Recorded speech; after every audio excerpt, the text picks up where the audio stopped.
Wir betreten feuertrunken himmlische dein Heiligtum.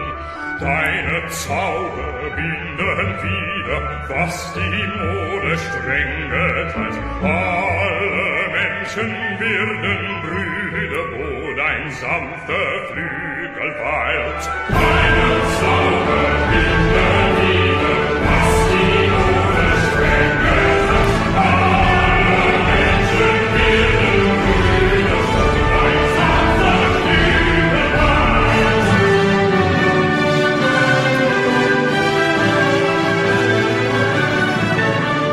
Will die große Wut gelungen, eines Freundes Freund zu sein, wer ein Holle sein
Hello and welcome, patriots and sock puppets and sociopaths and McGoyam, to another episode of Stream of Consciousness. I'm John McGowan, and this is Australia's most watched X-live stream, bringing you all the stupidest news in Australian politics for the week that was.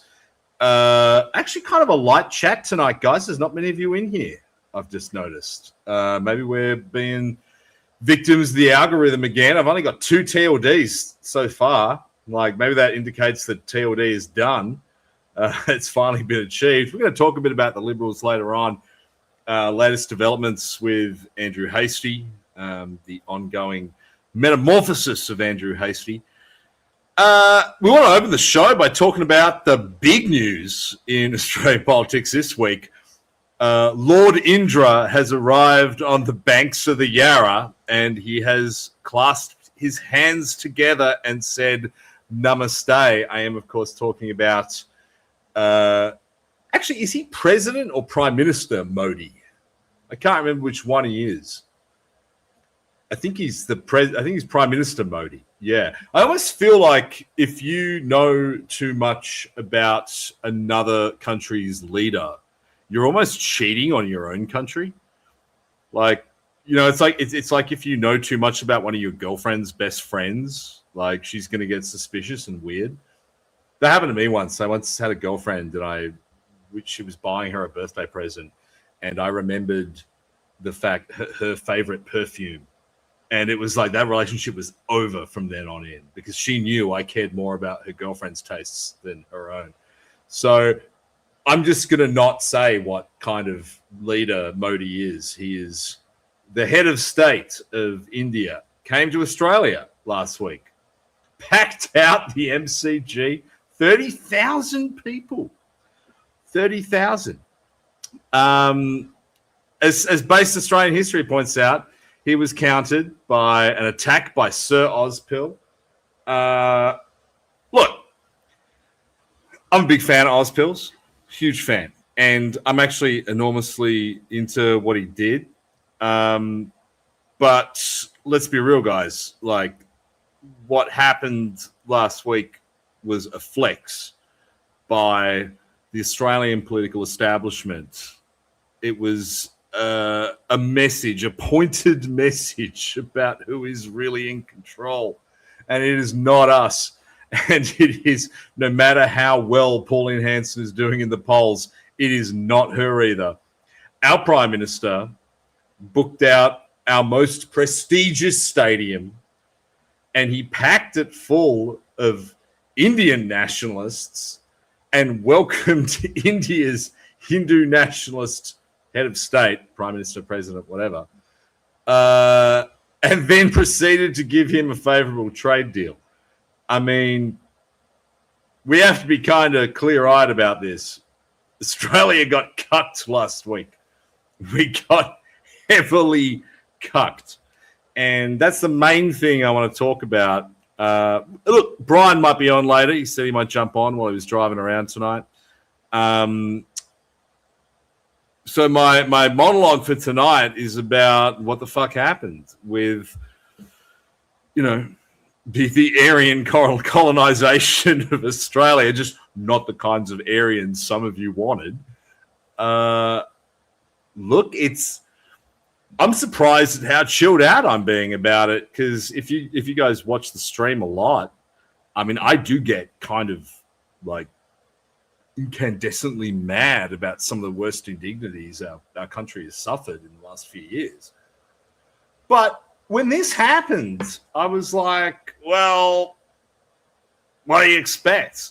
Like it sucks, but at the same time, you know, every single signal that comes from the Australian political establishment, it's the same broadcast. It's the same wavelength. They are saying the same thing. They are undermining Australian sovereignty. They are sending a message that Australian sovereignty does not exist. They've been doing it for years, people have only started realizing it in maybe the last 12 months. Do you know this is the third one of these they've done? The third one, right? In fact, someone I actually have an Indian friend. He was telling me this week. He said like the one before last, which is like the famous one where like the original elbow hugging Modi photo comes from, was actually bigger. Apparently, there are actually more people there. This has been going on for a while, right? We've all just kind of become inured to it. When nowadays, when our political leadership and the political establishment shoves a knife into the chest of Australian sovereignty, we just kind of shrug and go, oh, well, that was expected. You know, Cricket Australia has said that they're not going to sing the national anthem on Australia Day next year. Oh, well, that's how it is now, you know. And so when something like this happens, we just think, oh, well. That's why I have a lot of respect for Ozpil for what he did going out there. I had some, like, it was funny actually watching the response to it online because he's made a lot of really good content. He's done a couple of really good videos about it and his views on it. And, you know, from the fringes of the right, there's this antagonism. They're like, oh, he didn't go far enough. Like, he didn't talk about the racial stuff or the immigration stuff, whatever. And then from guys adjacent to me, there's this optics cuckery. This, oh, well, maybe you shouldn't have done the protest standing next to a guy who I think just got, I mean, I don't know what that guy got, like bail refused or paroled or something for some kind of hate crime. Look, before you cast judgment on Ozpil's optics, I would say to you, what about Anthony Albanese's optics? Right? What about the optics of inviting a foreign head of state to our country to a propaganda rally? To a rally, to a political rally, and putting 30,000 punters in there and then giving him a fucking trade deal. What about those optics? Right? No one's talking about that. That's what, look, I know that everyone watching Stream of Consciousness on a Tuesday night, y'all got some very spicy views on race and culture. And I don't particularly want to get into that. For me, the big issue is the trade deal. The big issue is the fact that Australia has kind of been cock teasing the world for decades with, I mean, what is one of the largest stockpiles of unrealized uranium. And now we have finally cut a trade deal on it to India. And we did it in a stadium with 30,000 people. We did it in the stadium with their head of state. You know, I had a guy once tell me he was he worked for Glencore. He was on the uranium futures trading desk, and he said uranium is the single most important resource in the world. And the reason for that is really simple. You might think that the most important resource in the world is water, which it is. We all need water to live. You might think that the most important resource in the world is oil, which we need to drive around and do dumb shit. You might think that the most important resource in the world is coal, to power stations, to make steel and whatever. But here's the thing. If you have enough enriched uranium, then you can make everyone else give you all the other resources, which is the matrix of power in which our world has existed in for the last nearly, 80 years? Almost coming up to 90 years. If you have access to enriched uranium, then you don't need to ask permission, right? And India is one of those countries. It's on a very small list of countries that has been uranium poor for a really long time, right? You know, the way it works with uranium, the uranium market, it looks kind of like a cross, in terms of how it's laid out. You have uranium-rich countries, not uranium-producing countries, but uranium countries that have raw uranium. Australia being the largest of them. Then, one step down, you have the countries that enrich uranium. Now, the countries that enrich the most uranium are the countries that, since the late 1940s and early 1950s, have been the countries that have been consuming the most enriched uranium. So the United States, China, and Russia. A little bit of France, a little bit of the UK. Then you've got below that the countries that are hungry for enriched uranium. So India, Pakistan, Iran, North Korea. Like, it's not a good place to be, like enriched uranium hungry countries. Then to one side, you have the market that Australia has been predominantly servicing with our uranium over the last few decades, which is for pharmaceutical products. Like, we enrich. Do you know Australia is actually the world's largest supplier of medical isotopes? It's a weird fact about us. They talk about what a middle power Australia is, but in fact, that is something we dominate the world on. And it is actually extremely lucrative to the Australian government. So, you've got small-scale uranium mining, small-scale uranium enrichment, and the isotopes end up going to medical reactors for sterilization, for chemotherapy, things like that, right? And then on the other side of that, you've got the kind of uranium enrichment that we go to war over, like when Iraq tried to do it, when Iran tried to do it.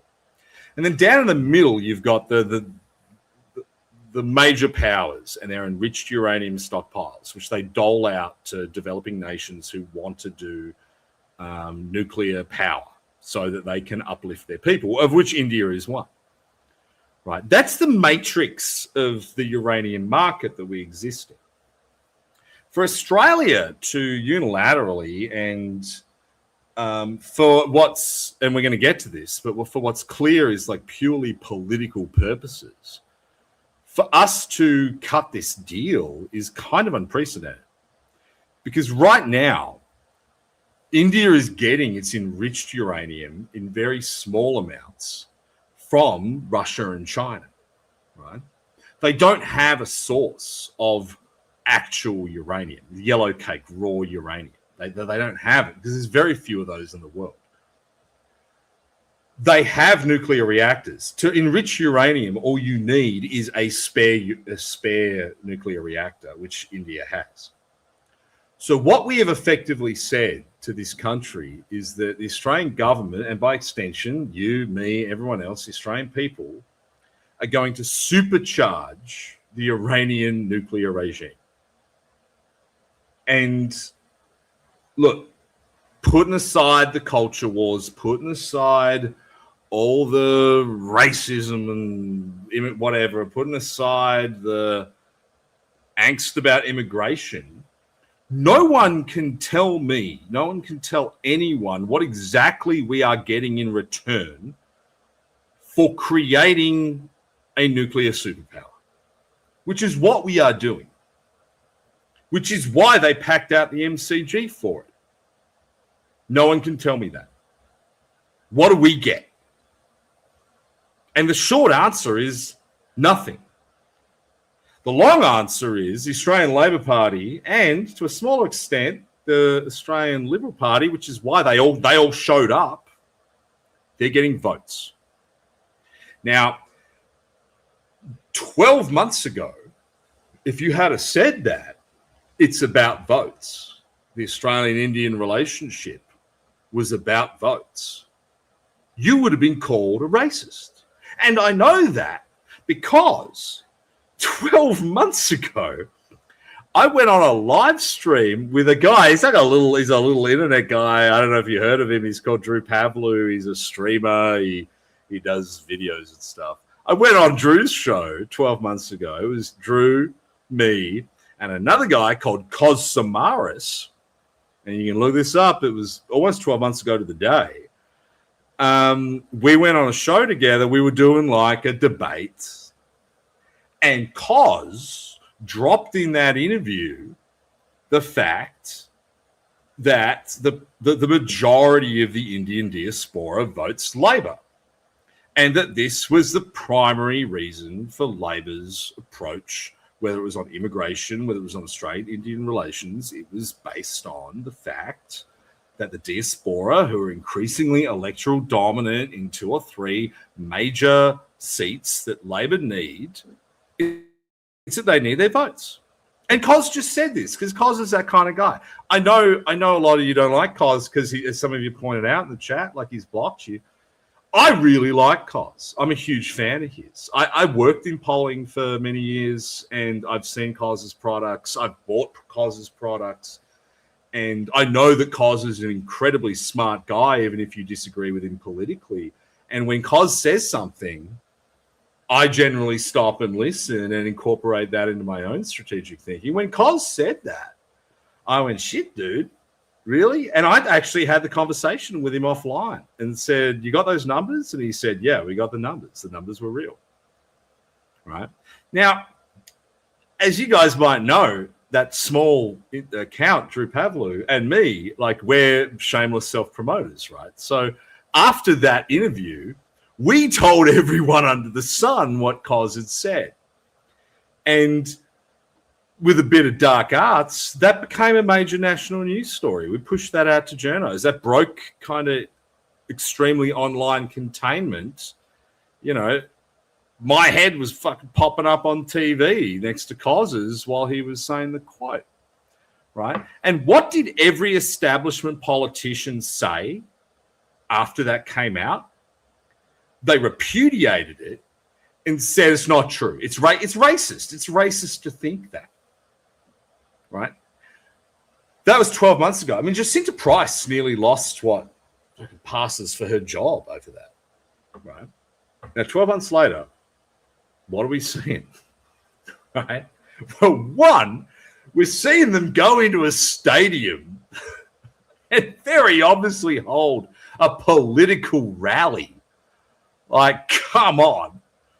But if you watched Insiders on Sunday, we were treated to the spectacle of sock favorite Patricia, I can never pronounce her last name, Patricia Vuvuzela, Patricia Cavalis, whatever, just saying the quiet part out loud. Oh, yeah, they have to do it because the Indians all vote for them. Whoa, wait a minute. Weren't we all sitting here 12 months ago saying it was racist to think that? And now it's just entered mainstream discourse. Now we're just holding rallies in stadiums for them. Now we're giving them our fucking uranium in 12 months. I don't know, man. I'm surprised I still got a smile on my face about it because, you know, if this was me 12 months ago, I'd have been thinking, shit, should get out of the country at this point. I don't think it's going to work out. But maybe it will work out because we have One Nation. They are down in the polls, up in the polls, and going nowhere in the polls all at the same time in the last 7 days. Look, I don't think any of that's a big deal. I think ultimately that is because there are way too many polls right now. Like, we are seeing more polls than we've ever seen at any other time in Australian political history. So, of course, there's going to be massive variation. Frankly, every time I see a massive variation in the polls, it's just given me comfort because it suggests that the polls might actually be right. The last thing you want to see in polling, as I've said a lot of times on the show, is you don't want to see the same poll every time. Joseph says Schrodinger's One Nation poll. Yeah, I mean, and interestingly, One Nation have now started a habit of commenting on the polls. Like I saw them, and look, I don't want to counter-signal One Nation too much, but I did see them put out a statement earlier in the week. They were smashing up Resolve. The Resolve poll came out, which I think had them down 5%. And their whole angle was like, oh, did you know that Resolve is owned by Jim Reed, and Jim Reed used to work for the Liberals and he used to work for Crosby Textor. Motherfuckers, I used to work for Crosby Textor. I worked for Jim Reed, right? Jim Reed never cared about the Liberals. He's one of the most straight down the line, independent, mathematically minded people you will ever meet. Jim is not a political warrior in the slightest. If you ever saw him, I mean, you'd know. Like, he has longer hair than me last time I saw him. He's one of the smartest pollsters in the country. I mean, like, now that there's no Mark Texter, I mean, it's probably really Jim Reed and Cos Samaras are probably the two best ones. Jim's methodology is different to some of the other ones. Jim has his own his own IP that he uses that none of the others do. Look, I have no doubt that when Jim did that poll, One Nation were down 5%. Why? Because Pauline Hanson said she was going to take away maternity leave, and she hadn't cleaned up on it at that point. Then she left the country and was hanging around the UK and wasn't commenting, and left behind Barnaby to do Barnaby things every single day. Yeah, I have no doubt that on that particular day, One Nation were down. Jim's polls are exceedingly accurate. But that's just one day. I mean, post Modi coming to town and taking our uranium and declaring his sovereignty over the Yarra River, I think they're probably back up. And I think we've seen evidence of that in the most recent polls, which, like I said, is unprecedented. It's not normal to have this many polls in such a short span of time. So, yeah, we're going to see ups, we're going to see downs. Look, I broadly think One Nation are up. And, well, I mean, like, even if Jim's poll is correct, they're still more than quadruple what they were in 2005. So, One Nation doing pretty well. I don't think there's much really to go back through on the One Nation polls this week. Look, the one thing they've really struggled to clean up on this week, that they've been struggling to clean up on since the press club address, and that, you know, the mainstream media have clearly decided is their major attack point, is this stuff on multiculturalism, monoculturalism. That's what I want to get into tonight. Before I do that, we're going to go through the chat a bit, see what you guys are saying, because I haven't been paying attention. Bully Bullpit says, mix in a water every now and then, John. This was actually soda water and vodka. Thank you very much, Bully.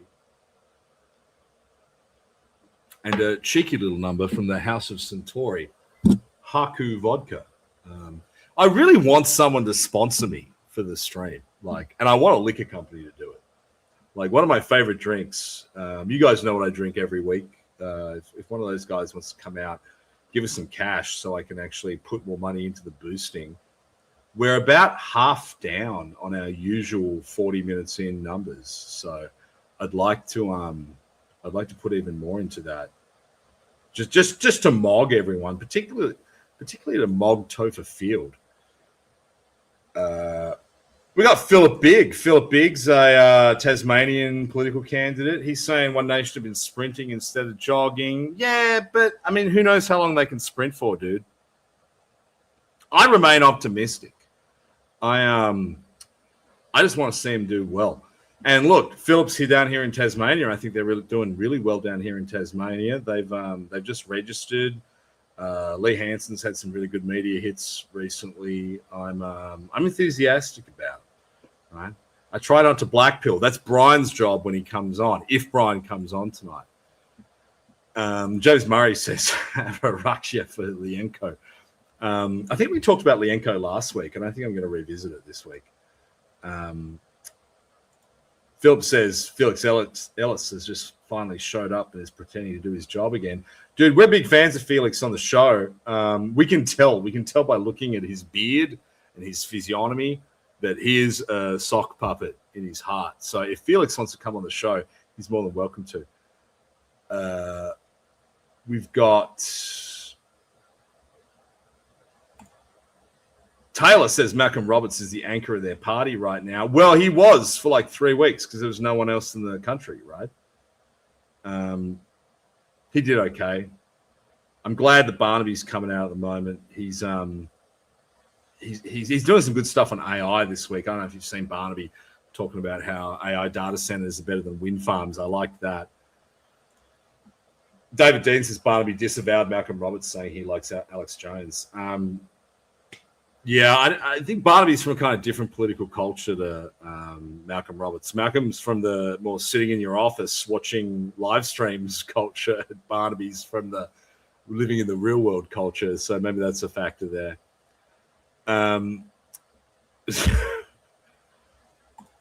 We've got one of my favorite guys who actually watches us on YouTube, Theophilus Bartholomew. John, can you talk a bit about the persecution of actual conservatives in Australian politics? Well, I want to revisit something that I went on a rant about last week, if you'll recall. The ICAC in New South Wales, which is targeting the Catholic Church and a bunch of, kind of legacy liberal factional operatives in a upcoming investigation. I think it begins on the 27th of July. There was a story in this morning's Sydney Morning Herald, which to my great shame, I still read, even though I have no reason to read it now that I live in Tasmania. Basically saying that because of the accusations, which I'm told is completely scurrilous, that there's now a question mark hanging over whether or not Catholic education in New South Wales should even continue to be state funded. If you get into what these accusations are, right, apparently the guy called Dallas McInerney, who's the head of the Catholic Education Office in New South Wales, he hired a liberal-aligned planning, not even a lobbyist, just a planning consultant to work on a bunch of jobs, who was tangentially related to some guys who were doing a bunch of branch stacking. That's the accusation, right? Actually, as far as ICAC investigations that I've known about go, one of the more stronger ones, right? But the Fairfax press in New South Wales is using this as a kind of an excuse to go after the Catholic Church, and because they hate them. And if you consumed any content from Fairfax, Channel 9, and to an extent the ABC in the last 5 or 6 years, you know how much they hate the Catholic Church. They're using this to say, oh, well, they're politically compromised. They're backing the Liberals, and that maybe they shouldn't be getting public money, right? Now, at the end of the day, the Catholic Church is nothing more than a tax-exempt NGO, right? There are heaps of tax-exempt NGOs. Do you know what's a tax-exempt NGO? A union. Now, we don't seem to be having royal commissions and inquiries into the unions, right? We don't seem to be targeting, all the other industry associations and whatnot that lobby government to get outcomes for their members. It just seems like the New South Wales legal establishment, elements of the New South Wales media, are deliberately targeting the Catholic Church for doing what every other NGO does, which is hire people to act in their political interests. And in this case, hiring a planning consultant. Now, people who work in planning know this, but most people don't actually know this. The Catholic Church, specifically the Catholic Education Office, is Australia's largest property developer. They develop more properties around the country every single year. They file more DAs than anyone else. So, of course, they're going to hire consultants. Of course, they're going to hire lobbyists. But they have they've done the crime of doing politics while Catholic. And I say this as someone who is an extremely lapsed Catholic. I don't go to Catholic church. Like I haven't done for years. You know? I'm on my own spiritual journey, and I've made sure it's freaking siloed from politics. And whilst once I definitely was a political operative of the Catholic right, I am no longer, and I don't really think about religion at all in my politics. But I do believe that religious institutions have a right, given that freedom of religion is one of the few freedoms explicitly granted in our paper-thin constitution. I believe they do have the right to advocate for their political interests. And I've said on this show many times about my dissatisfaction with the Catholic Church not advocating more aggressively for their political interests, particularly on things that matter to their congregations, like abortion, like euthanasia. So if they want to go and spend money on planning consultants, spend money on lobbyists to make sure they get good deals on cemetery space, things like that, which is actually what a lot of this stuff is going to end up relating back to, I just cannot for a second believe that that is a crime. So, yeah, I mean, look, there's a lot of things that conservatives are persecuted for in politics. I think the biggest one going on right now is this stuff in New South Wales with the Catholic right. Public hearings start on July 27. We're hoping that we'll be able to live stream it. I don't think I'm going to be called, so I think that's going to be fine. But yeah, that's my thinking on that right now. Alfromas says, John, as I understand it, the Catholic DLP split was a major factor in the ALP losing to Menzies. What if the Hindu or Muzi voters get too numerous and decide they no longer want to be in a subordinate position in the ALP anymore?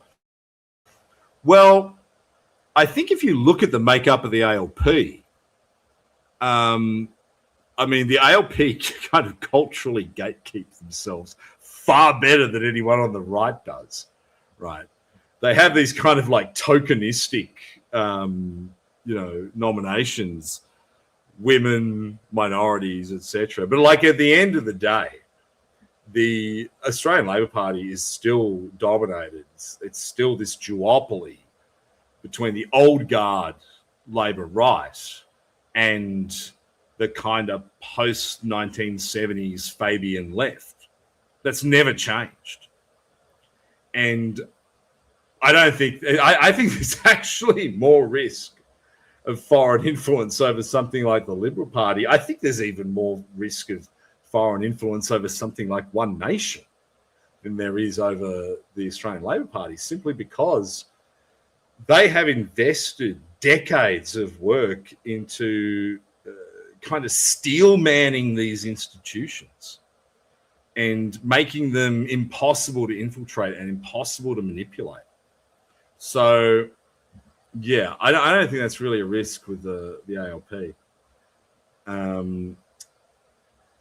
We've got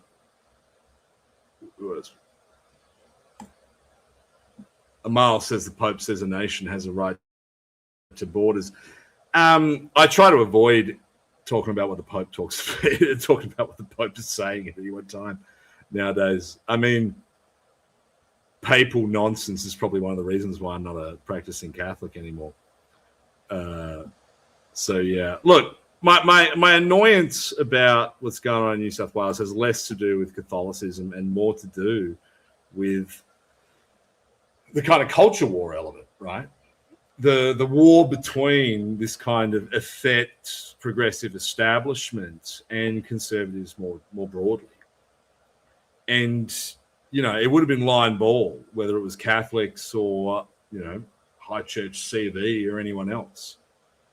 It's really just a proxy war for conservatism and progressivism in Australia. Speaking of which, Andrew Hastie's been in the news this week. You guys seen this? I mean, I called it in the post before, the metamorphosis of Andrew Hastie. He's trying to reinvent himself after his complete failure to take control of the Liberals, which was then seized by Angus Taylor. He is now trying to cuddle up to the moderates, and he's trying to cuddle up to the mainstream media in an effort to boost his stocks and become, I think, the next leader of the Liberals, or at least a viable political entity in Australian civil society more broadly. Yeah, Hasty's becoming a new man.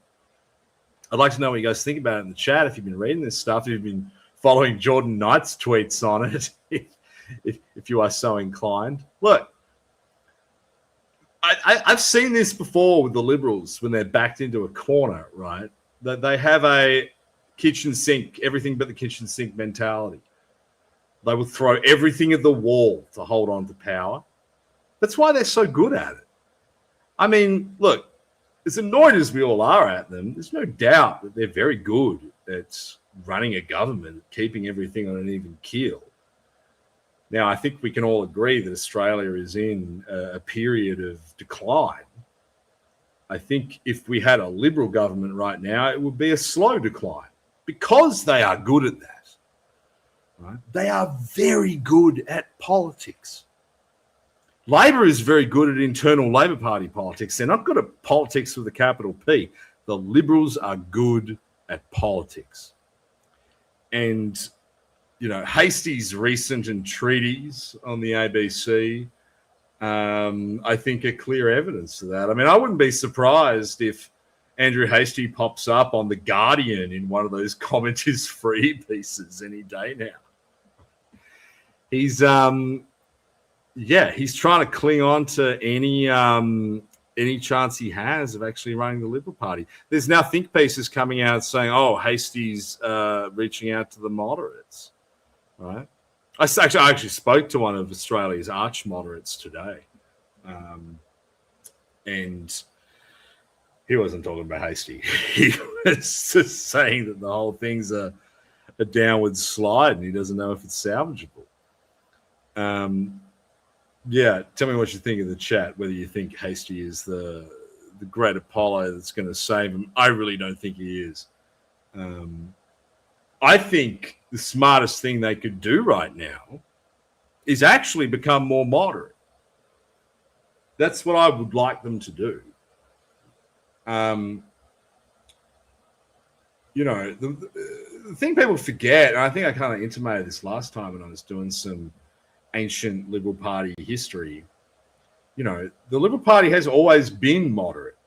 Prior to the 1970s, the Liberals were a party of effete bankers and lawyers and accountants and whatever.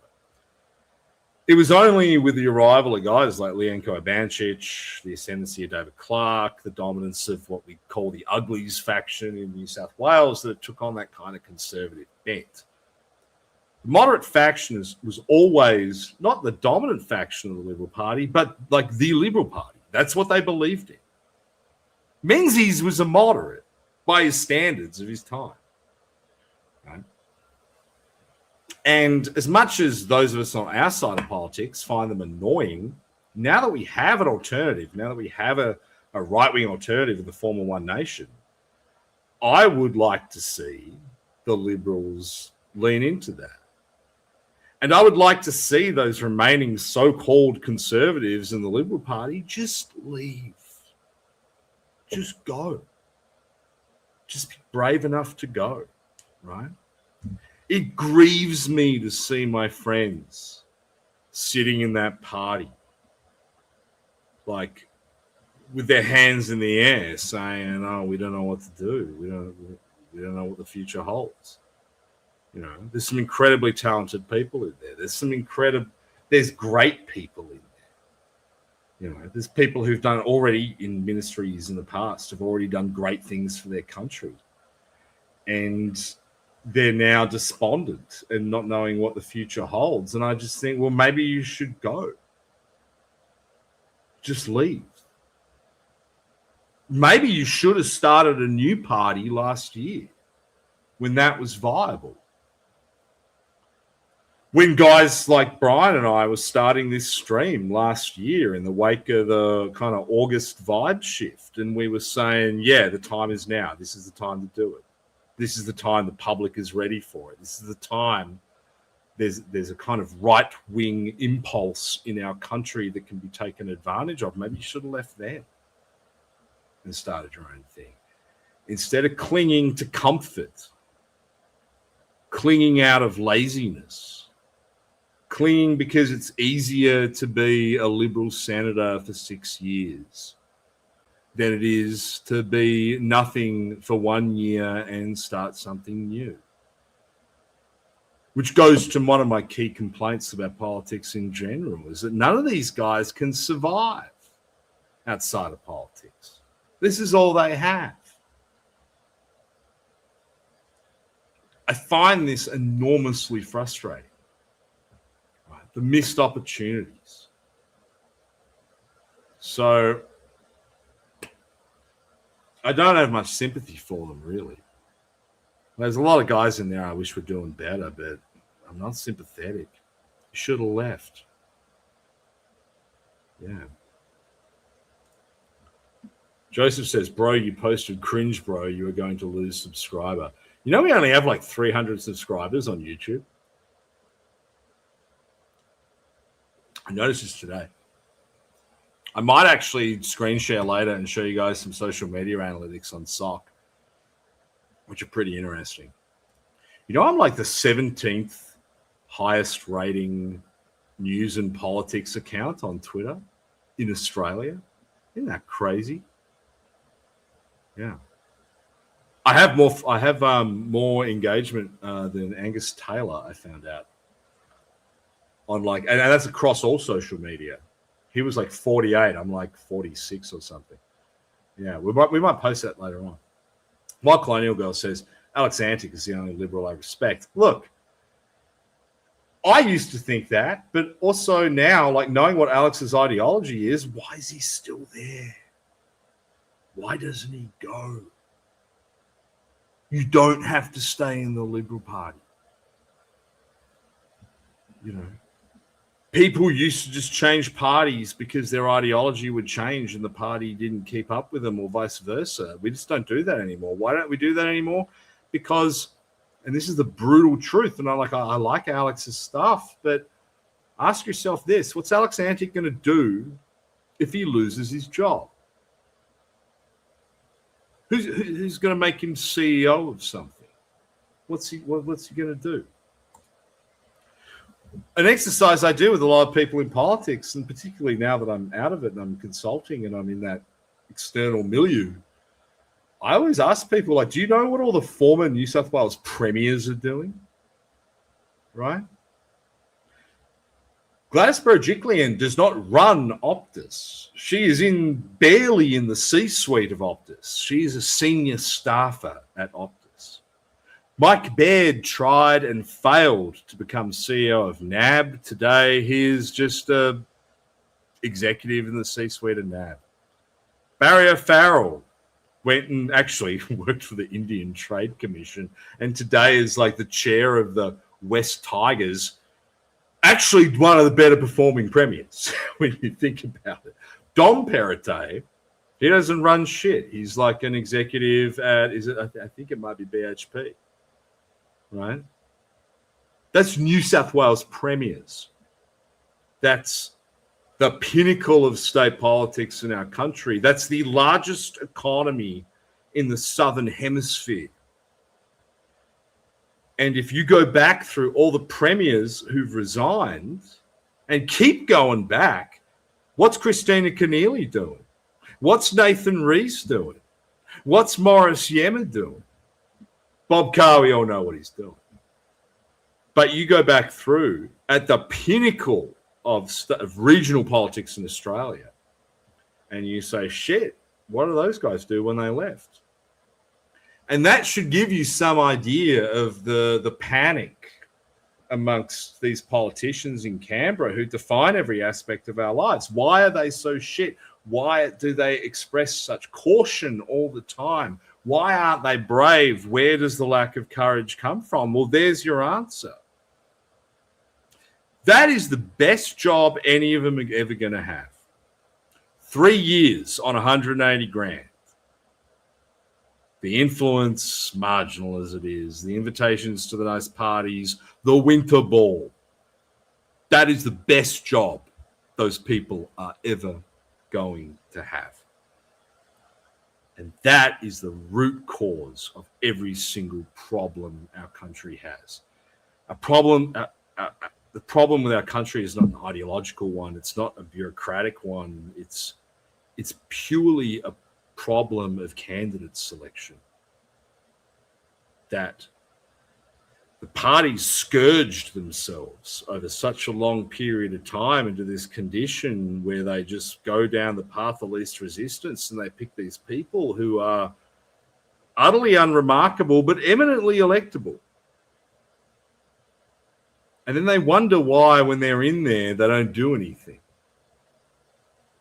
And why won't they do anything? Because they cannot afford to leave. For me, it's a source of enormous frustration. I mean, I was a political staffer for most of my career. I was one of these people. If I'd have stuck around, I probably would have gotten a seat. Maybe in a couple more years. They were going to put me into the New South Wales upper house at one point after my old boss left. But I didn't take it. I liked the hustle. And now, I had good years, I had bad years. And now I'm a consultant. I do very well. I would never go back in a million years, right? Because I know what the future holds if you do it. These guys running the shop now, I mean, if any of them left tomorrow, I don't know where they would get jobs. You know? I just cannot think of a single firm that would hire them. So Walmart Golem says, I've been on more than 180K. It's not that much, yet they view it as the jackpot. Well, they do, man. They do. Because to them it is. Look, I mean, I hate to say it, but it's a class thing in many ways, right? And this is the thing that no one is willing to admit about Australian public life, that our country was better. Our country was safer. And our country was more prosperous at a time when a higher class of people ran it. And you're not meant to say that now. You know, there's this toxic egalitarian myth of Australia. Hyperborean enchilada says too much tall poppy syndrome. I mean, that's part of it. I mean, I don't call it tall poppy syndrome. I call it toxic egalitarianism. I call it this intrinsic Australian idea that, oh, we're all equal and we can all do anything. Well, if you want proof that not all Australians can do all things, look no further than Parliament. If you ever wanted a better justification for merit-based appointments, look no further than Parliament, right? The condition our country is in is where you end up when you tell the midwits and fail sons of the generation of the summer of love that they can be anything they want to be. That's how we ended up here. That's how we ended up without Anthony Albanese. That's how we ended up with half that cabinet. Turns out, just getting a 3-year university degree from a sandstone uni and doing a few years in a uni or a political office or an accounting firm, it doesn't actually equip you for running a country. Who would have thunk it? We know it now. But are we ever going to do it again? Yeah, we definitely are. Ben says our whole parliament is the equivalent of a bunch of second sons. Absolutely. Right? These are the people who couldn't get jobs. These are the people who couldn't cut it as entrepreneurs. These are the people who couldn't cut it in business. The funny thing about Labor is a lot of them are people who just couldn't cut it in the unions. You know, you look at one of the greatest prime ministers this country ever had, and I know that some of you are going to question this, but I mean, unquestionably, Bob Hawke was a great prime minister and a great Australian politician, right? I saw something recently that I didn't know until I saw it on a spreadsheet, that in fact Bob Hawke was the Prime Minister who had been in Parliament for the shortest length of time before becoming Prime Minister. Do you know that? Malcolm Turnbull had been in for 11 years before becoming Prime Minister, and that seemed short at the time. Bob Hawke was in for 3 years, and they made him Prime Minister. But Bob Hawke was head of the ACTU for like a decade and a half beforehand. Like he'd already had his talents recognised in some way outside of Parliament. You look at these guys who run our country now, and has any of them ever had their talents recognised in a meaningful way? Have any of them even ever been successful outside of Parliament? Turnbull's the only one. And even Turnbull, look, don't get me wrong, at the time, I fucking hated Turnbull. I was on the right of the Liberals. I thought he was the anti-prime minister. I thought he was the devil incarnate. I couldn't stand him. I think I even tried to blackball him in a pre-selection once.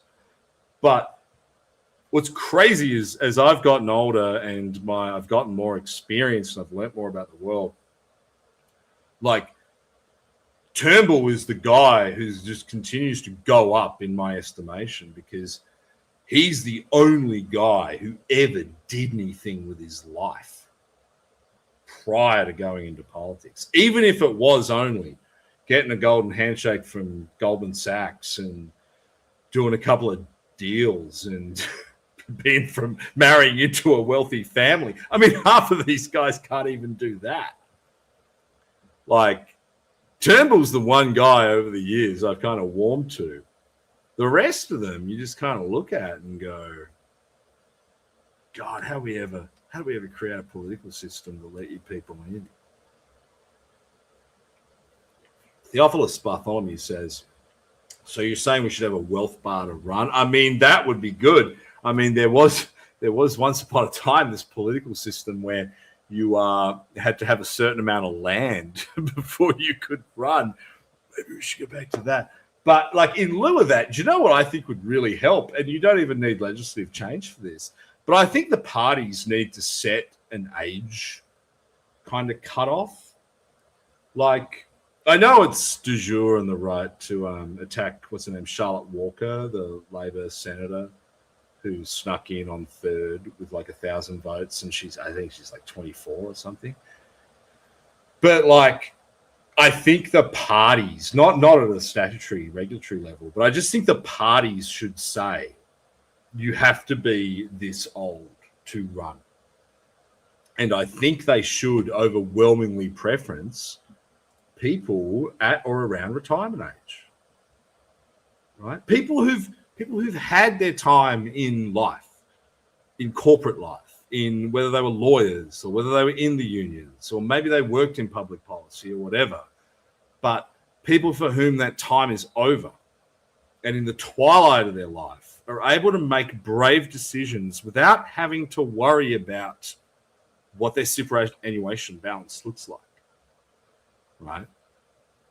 You know, going back to that whole ICAC thing, I was super pissed off about them firing Damien Tudorhope a couple of weeks ago. And Damien's one of the oldest guys in Parliament. When I first met Damien, he wasn't even an MP. He was a staffer. He was chief of staff to Greg Smith, who himself was elderly at the time. And Greg was one of these guys. I remember the stuff that would go on in that first cabinet in New South Wales. Like, Greg would say whatever he believed, unfiltered by politics, unfiltered by electoral concerns, because the guy was already over 65. He'd had his time. He was running for politics, not for a job, but as a calling. And it's something he wanted to do to contribute to his country, to his state in that situation. You know, and I think if you're going to kind of brute force that in, maybe setting an age limit might actually be advantageous, right? Look, I get that parliaments should be broadly representative of the electorate and that the electorate includes young people. But surely there's got to be better ways for young people to be represented in parliament than to let 100 of them sit around there on more money than they're worth, making decisions that no one agrees with because they're not brave enough to do anything interesting.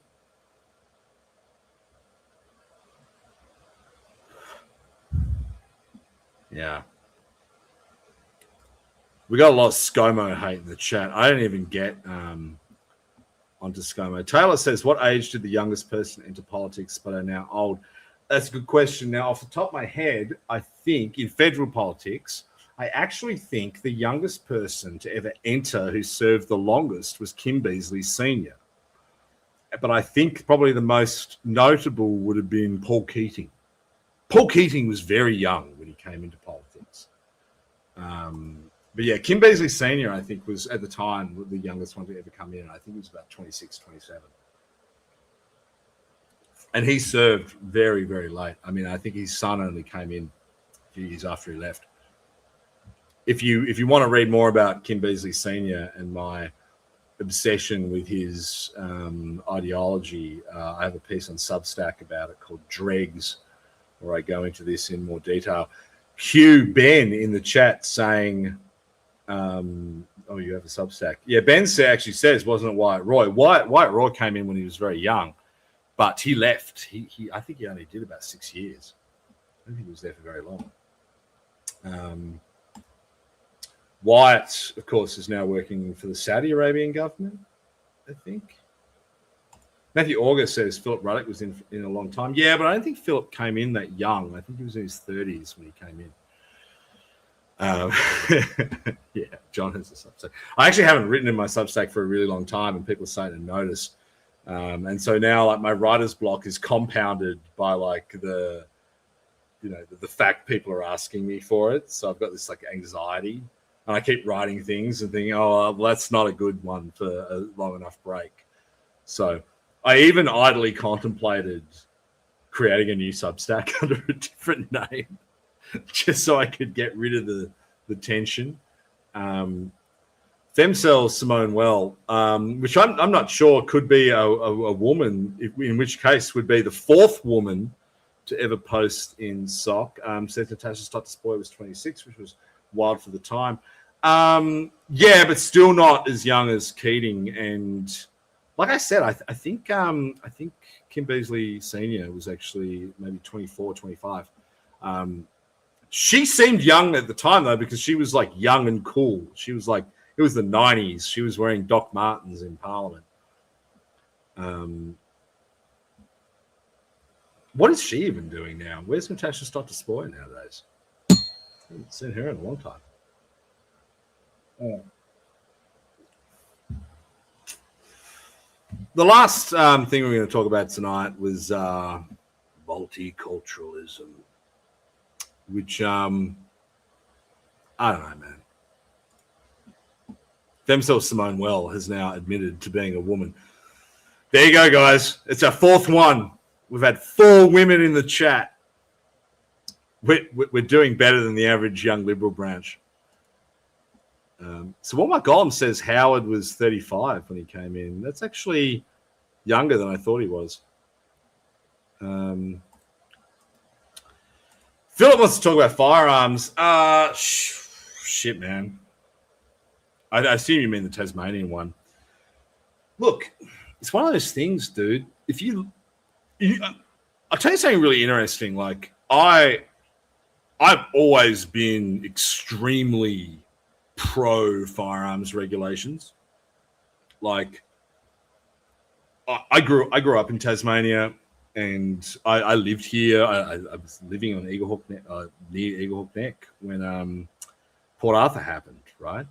Like, my mother was the director of nursing at the Hobart Royal Hospital when Port Arthur happened. Like, it was enormously affecting to me and my family.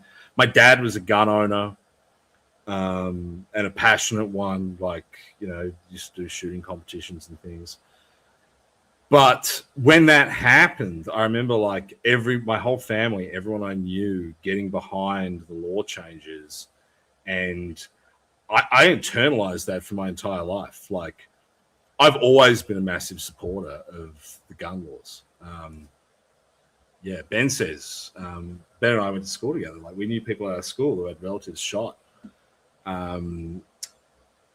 So I was always a big supporter of it. And later in my life, I'd end up being chief of staff to the police minister and having to administer an entire gun law regime.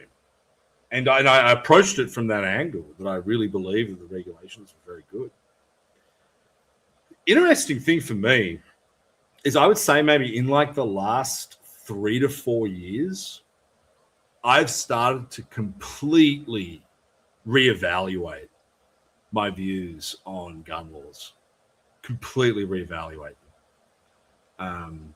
As Philip would know, and as if there's any other Tasmanians in the chat would know, we had an absolutely horrific case here in Tasmania on the weekend. A man in his 70s, living alone in placid retirement on a farm on Tasmania's east coast. He was attacked by some number of men. He had 9 firearms in a safe on his property. They bashed him. They tied him up. They stole his guns. They stole his ute, and then they burned his house to the ground. Right, and that is the latest in a long line of things for me that makes me think we need to reevaluate, like, the kind of moral underpinnings of our gun laws. And like, at that core, at that moral core, the thing that we've said in Australia that no other country has said is that here you do not, it's not that so much that you don't have a right to bear arms, it's that you don't have a right to use your firearms for a purpose other than the prescribed one. And the prescribed purposes are target shooting, hunting, whatever. So this poor old bloke in his 70s, he got 9 guns in his house. And yet when 2 men came in to steal them, bash him, tie him up, and burn his house to the ground, he's completely powerless to defend himself, because our laws say you can't use your firearm for the purposes of self-defense.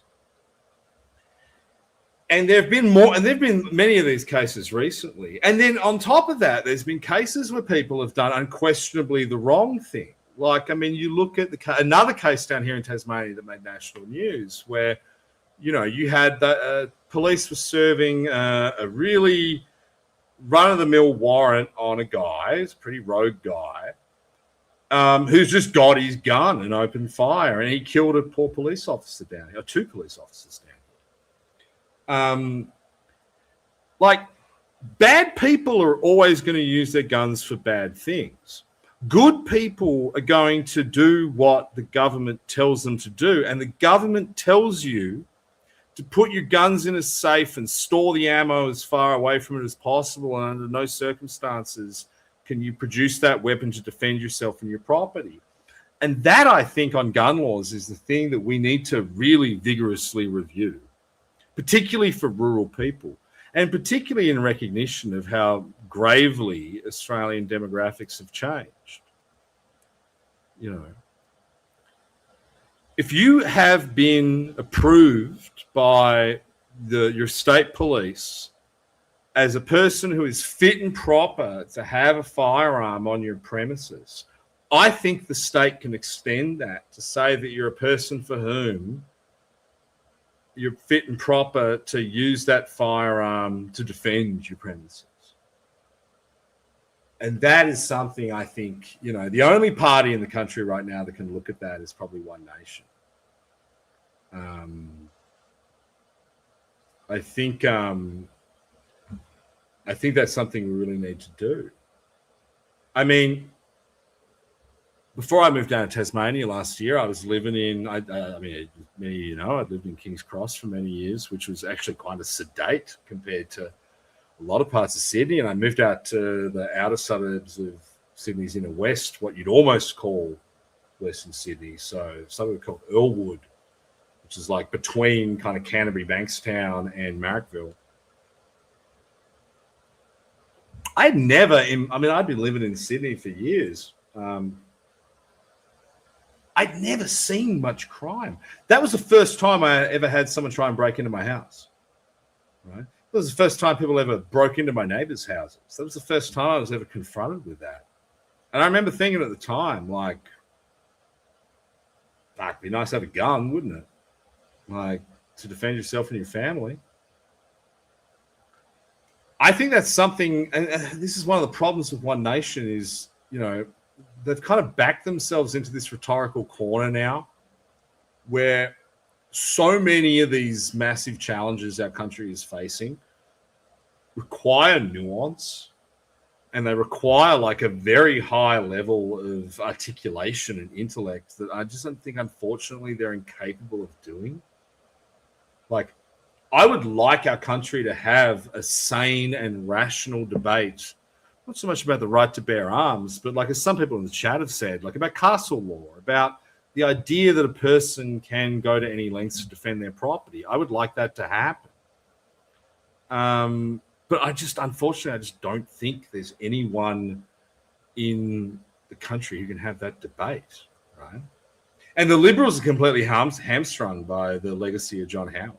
I think it was Jordan Abazade posted something funny the other day about how, like, we can never have a sane discussion about the legacy of Menzies until Howard is dead. I mean, Howard casts this like massive shadow over the history of the Liberal Party that no one on the right of politics can really have the discussion around gun laws until we don't have to worry about it, But I would really like to see that kind of direction of reform. In answer to Philip's original question, I'm one of the harshest critics of the Tasmanian government, but I honestly think I have nothing but respect for Felix Ellis on how he's approaching this, because I've been exactly where he was in a police portfolio. Like, I know and especially as a Liberal, like what a kind of balancing act that is. And I do think he's doing that balancing act right now. He hasn't dived all the way into some of the federal reforms, but he hasn't just let it lie. I think he is doing very, very well. He's got to and unfortunately, like, the shooters and fishers are just a spent force in Australian politics, right? So what are they going to do? So Walmart Golem says, One Nation Canada's going to be normies with 95, 105 IQ. Don't look to One Nation for intellectual leadership. Man, a man can live in hope, right? I live in hope. Joseph S. says we need castle doctrine here 100%. 100%, dude.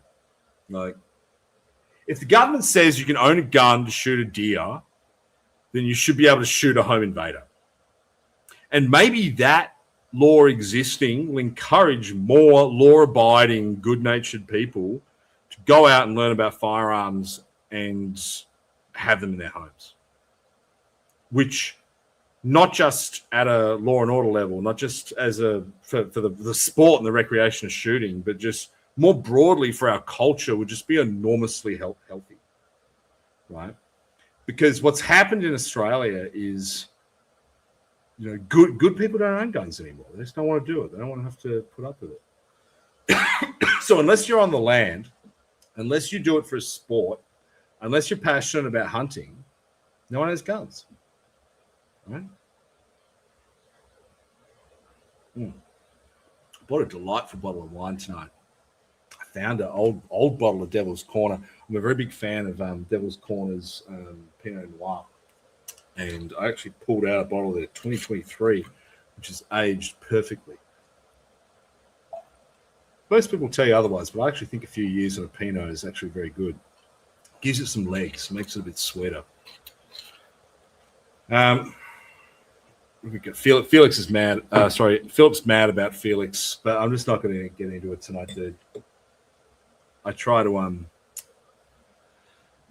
I try to give everyone the benefit of the doubt. Mytho Germany, a new poster, says, so John, when are you going to be an MP? Well, dude, I tried that last year and I got 300 votes. And if any of you are in here who gave me one of those 300 votes, thank you very much. But I think if there's one thing I've learned is that I'm not cut out to be an MP at all. Right? I like doing whatever I want. I like drinking. I like women. I like partying. I like saying the dumbest shit imaginable, and I like money. So I think those things about my character should preclude me from ever being a member of parliament. And I go back to that point I made about us needing an older and more mature class of politician in this country. Joseph S, do you have a wine cellar, John? No, I don't. It wouldn't qualify as one because I drink them too quickly. But I do know people with wine cellars, and I do buy a lot of wine, and then I drink it. So I don't normally drink it on sock, actually. I normally drink beer, but I got this bottle a couple of days ago, so I thought, why not? Taylor says, I hear Tassie wine is amazing. It is. But it's a grape thing. Like Tasmania, I personally think Tasmania has the best Pinot Noirs in the entire world. There's probably like a few like Bordeaux Noirs that would probably eclipse it from like the pre-2020s. But by and large, like if you only want to spend like less than $100 on a Pinot Noir, then you will find the best ones in Tasmania. The thing Tasmania does not do well, if you like big-bodied, bold reds, Tasmania really struggles to do Shiraz. In fact, in many ways, Tasmania also struggles to do Cab Savs. There's probably like my favorite Tasmanian Cabernet Sauvignon is Frogmore Creek, but there's probably like a couple of others. But yeah, we don't have any good Shirazes in Tasmania. Some friends of mine, actually my cousin is has a vineyard in Nubina called Primadina Wines. He's got a Shiraz coming out in November. I've been lucky enough to taste it a couple of times since I've been up there. I think probably maybe that will be the first really amazing Tasmanian Shiraz. And hopefully it puts Primadina on the map because they're an amazing vineyard. They've got a fantastic property up there. They've got cows. They've got Wagyu, beautiful restaurant. If any of you are in Tasmania and they're open, go to Primadina Wines in Nubina.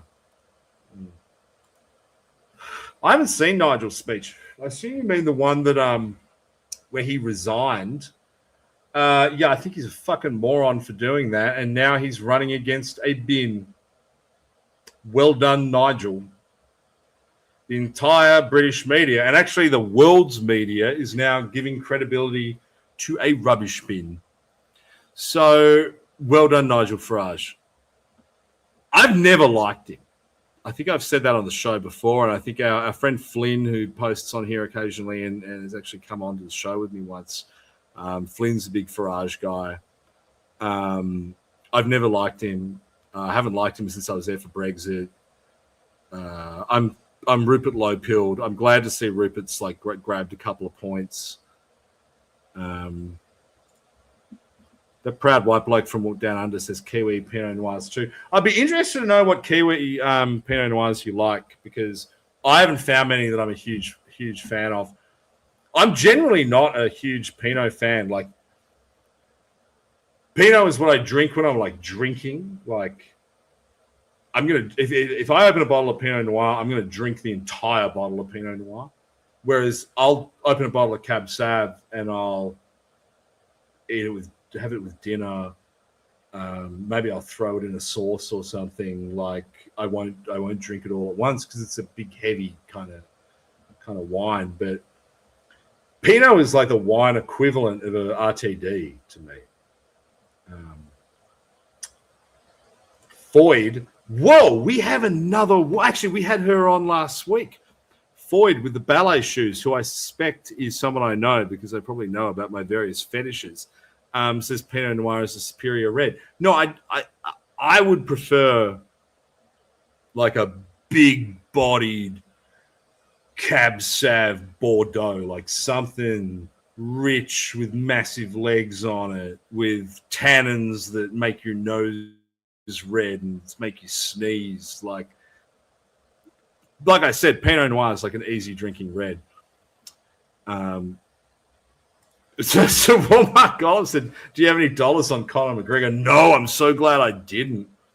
I only saw that the day after. That was fucking insane. Have you seen that hilarious tweet where he was like, so Conor McGregor tweeted something. He was like, "Oh my God, I'm so gutted. Oh, I'm in such a dark period of my life." And the guy who he was fighting tweeted, "I hope you don't bash any women because of it." It's on Twitter right now. It's fucking hilarious. I'm not a huge Conor McGregor fan. I've never been a huge fan of it. All right. Matthew Clark says, I assume they're organic, unless you count the fact that I've been into their into the actual vineyard and touched the grapes. I don't know how organic I am. We got Foyd says she likes Rupert Lowe. I like Rupert Lowe too, or I did, but I think there's a bit of equivocating going on in that whole scene in the UK right now. It'd be really interesting to see where it goes. Like I said at the beginning of the stream, I kind of think like knowing too much about foreign governments is kind of like cheating on your girlfriend, so I try not to do it. So I feel like I'm cheating on Australia. But yeah, look, I really like Rupert Lowe. I think he's... Look, I don't like the fact that he very obviously has a massive chip on his shoulder and this grudge against Farage. Like, I think that's his only downside. But, yeah, hopefully he makes a good show of it. We got some good Pinot recommendations in the chat. Yeah, Taylor, I am really serious about wine. I'm serious about liquor generally. Right?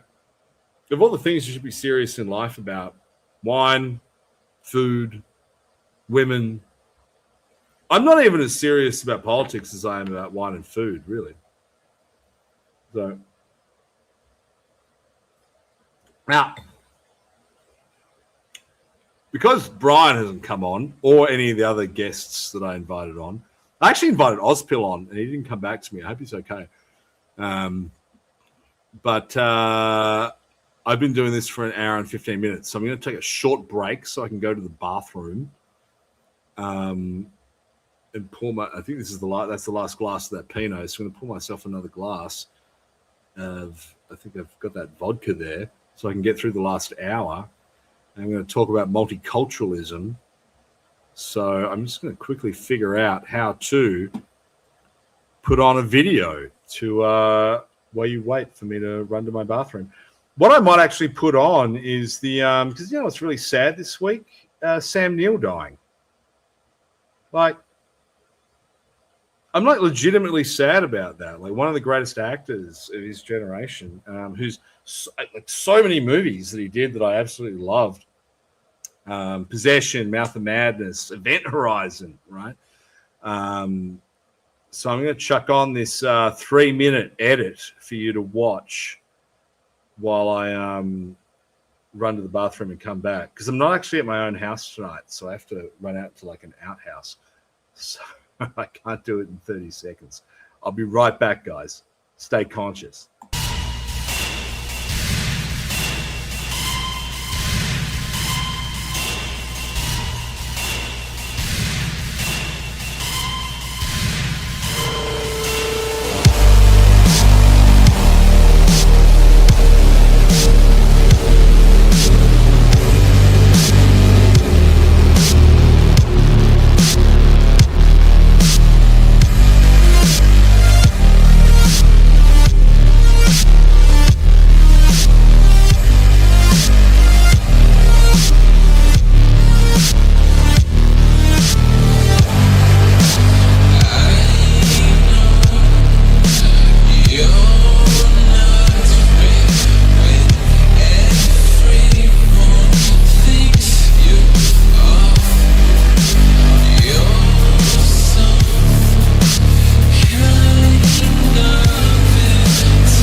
Sorry, I forgot to turn the mic back on. I'm back. How good is that edit, right?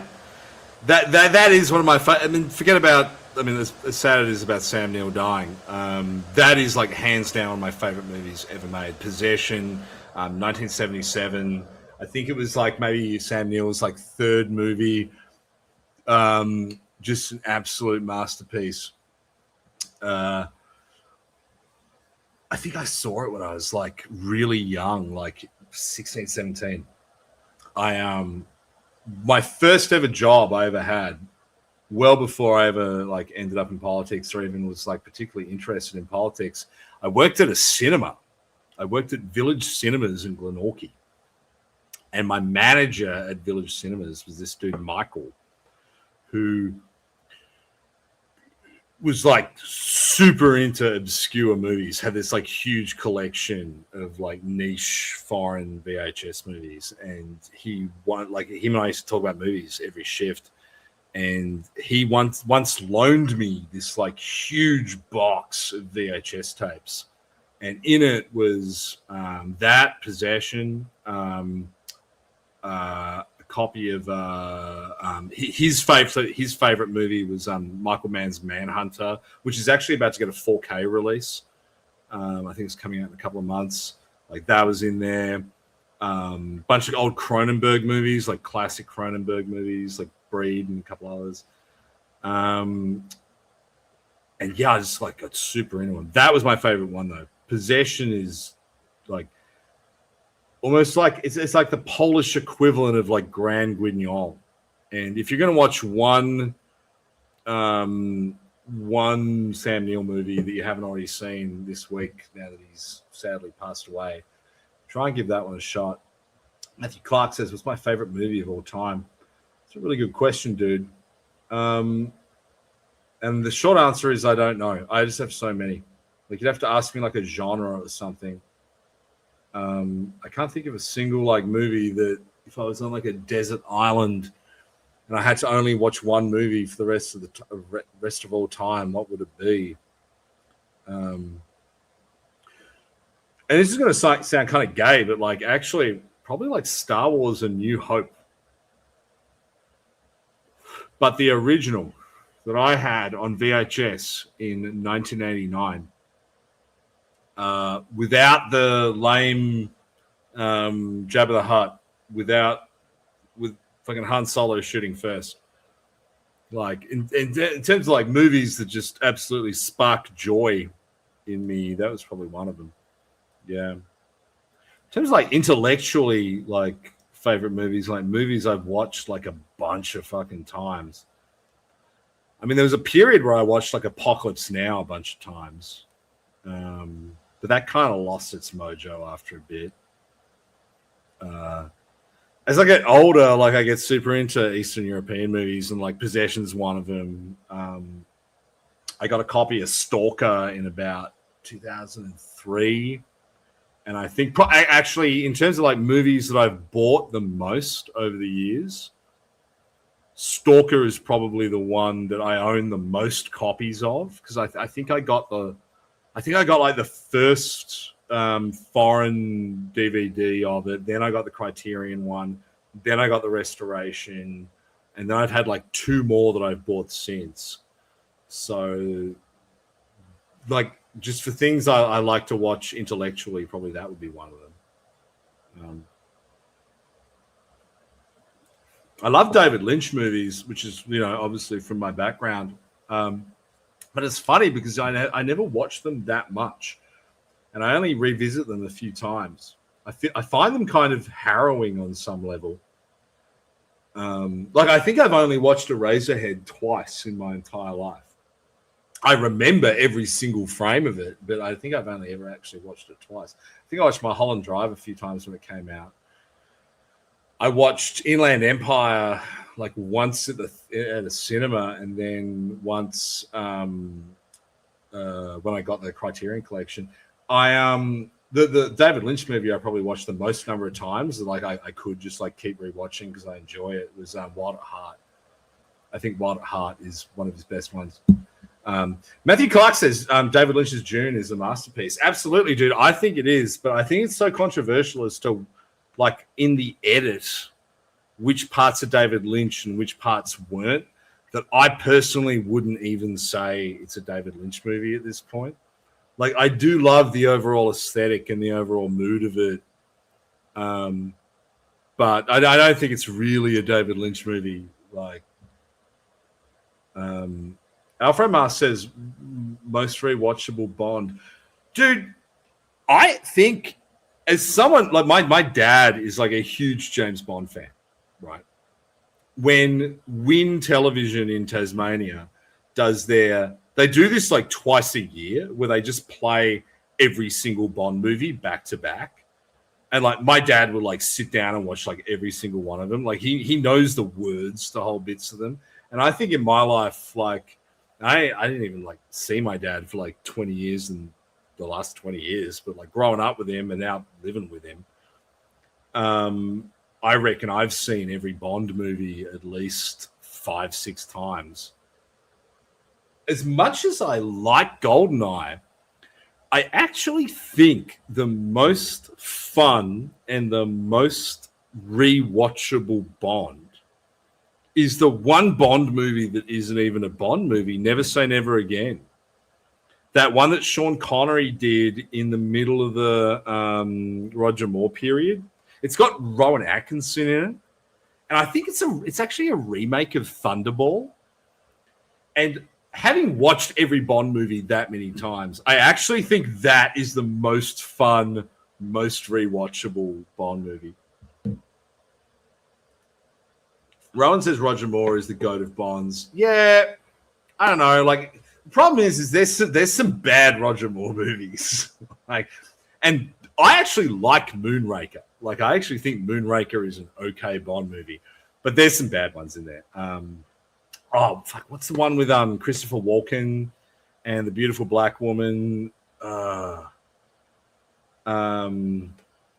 won't God, I gotta look that one up. I don't normally even click away from the browser to look things up, and I'll look this one up. Roger Moore, Christopher Walken.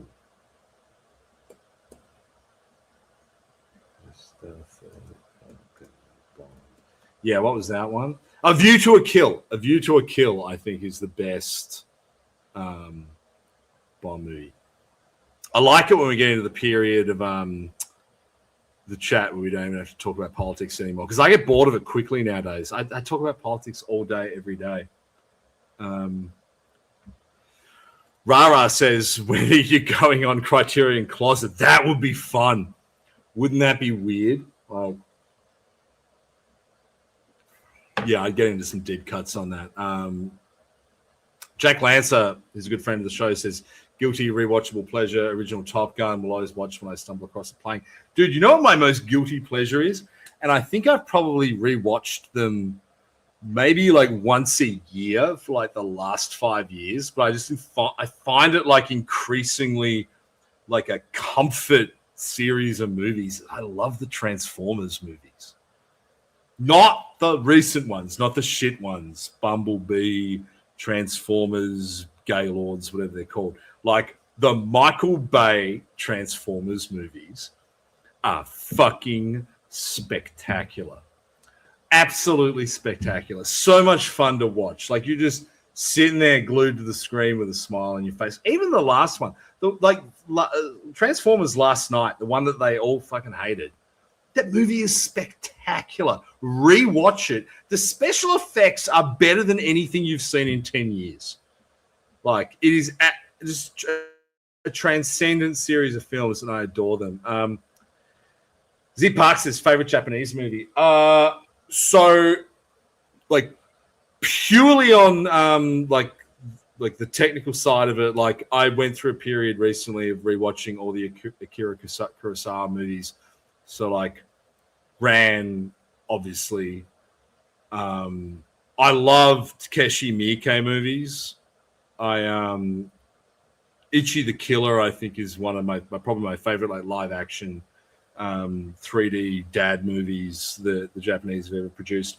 But my single favorite Japanese movie of all time is Audition, for the simple reason that I would have been, when this came, I can't remember when it came out, but I would have been like maybe 14, 15. And before streaming services and shit in Australia, like if you had like middle-class parents, they paid for Ozstar, they paid for like Foxtel, and there was like the World Movies channel on it.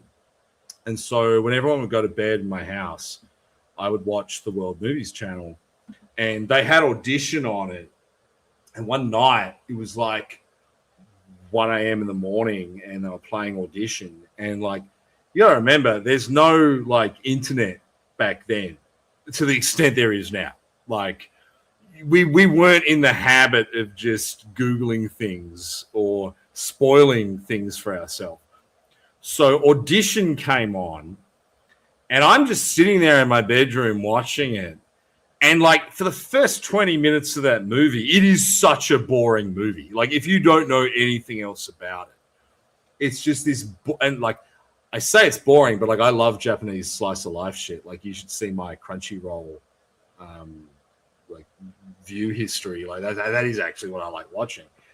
But so I'm just sitting there transfixed watching this really placid story about a Japanese salaryman trying to find himself a new wife, knowing nothing about that movie. And so when the twist hits, I had no idea it was coming. When I watched Audition, I hadn't even seen the movie poster.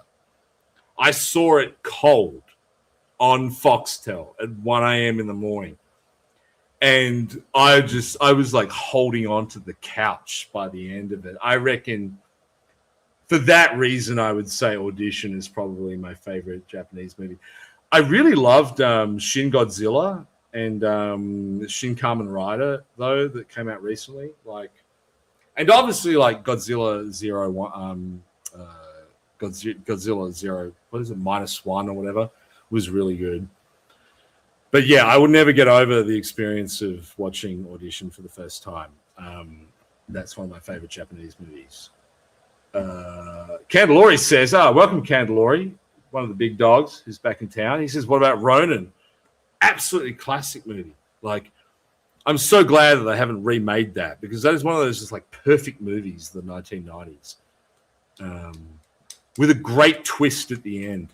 And actually, one of the first movies was really enhanced by having like deleted scenes on the DVD, so you could see like the alternative, which I actually think the alternative ending is better.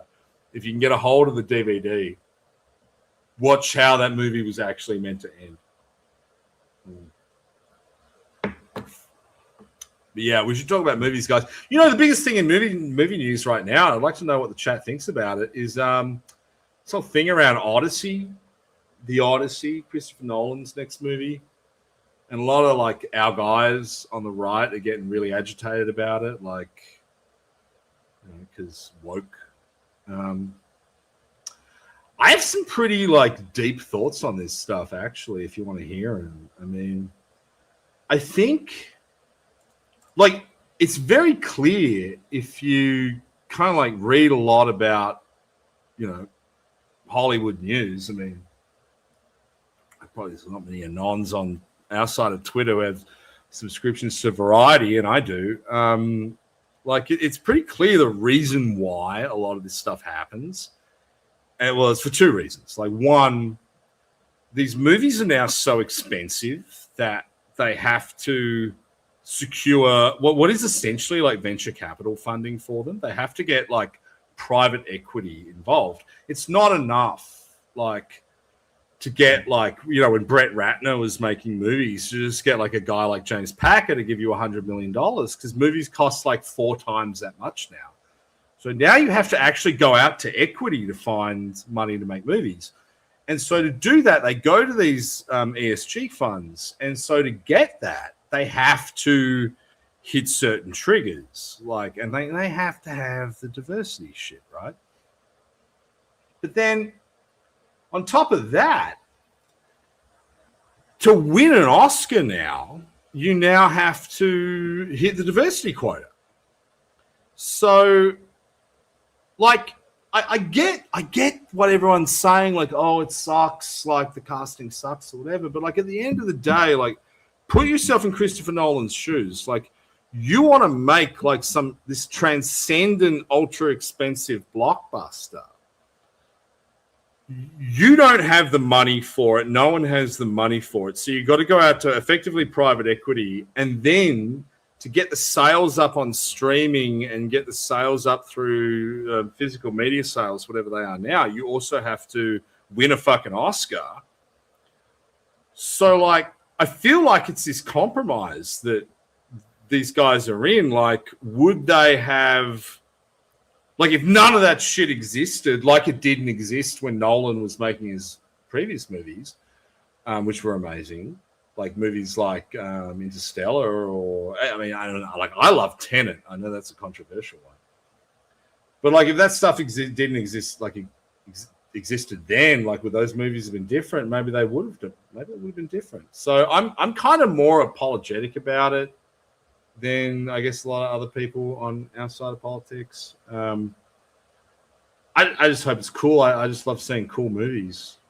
I've actually been going to the cinema a lot lately. It's actually one of the things that, since I moved back to Tasmania, I've loved the most. Because when I lived in Sydney, and maybe it was just because there weren't that many good movies out, but I can count on one hand the number of times I went to the movies in Sydney between like 2019 and 2025. But I've been to the movies like 10 times in Tasmania since I moved home. Like, I fucking love it. And Matthew Clark says, Village Cinemas right now has Marvel slot Backrooms and Obsession. Dude, I fucking loved Backrooms and Obsession. I've actually seen Obsession at the cinema twice. 2 Tinder dates that I went to see that with. You know what, though? In retrospect, not a Tinder date movie, but I fucking loved that movie. I thought it was spectacular. I reckon in the last 12 months, that's probably hands down my favorite movie I've seen. My second favorite movie would have been Iron Lung that came out earlier this year. Incredible that got a cinematic release. And I love the Backrooms. I thought that was brilliant. I was a huge fan of that. So, look, there are good movies being made. I think, like, if you want to get deeper into this shit, I think there's like a massive change beginning to happen in how people consume media. And I've noticed like some accounts that I generally really respect on Twitter getting like, whenever anyone posts like AI slop, like they're getting really antsy about it. Like they feel this urge to say, oh, that's fucking slop. Like Mark DiStefano, who's a guy, one of the few journalists whose work I actually pay for, was doing it this week. I noticed it. And it got me thinking like about movies and like about, because you've probably been reading about all like the layoffs in the movie industry. There's been layoffs in the video game industry lately, like, and it's all kind of being driven by AI. And it got me thinking like, you know, if you go back to the Industrial Revolution, when, you know, for like 1,000 years earlier, you know, if you wanted to buy a pair of trousers, they were made by a dude in a thatched roof hut and you bought them, right? If you wanted to buy a really nice pair of trousers, they were made by a tailor in your court or whatever, right? And then suddenly, out of nowhere, you have textile factories and you have mass production for the first time. And at the back of mass production that starts at the end of the Industrial Revolution, that continues through the Second World War with like the invention of things like plastics and things like that, you get this bifurcation in taste between the upper and lower classes where, you know, lower class people consume things that are made in factories and they consume things that are made of plastic and consume things that are made in China. And that's kind of like one of their defining consumptive traits. And then the upper class consumes things that are handmade.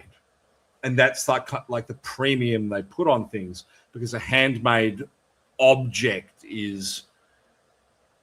has this extra value placed on it. I think what AI is going to do is that, but for media.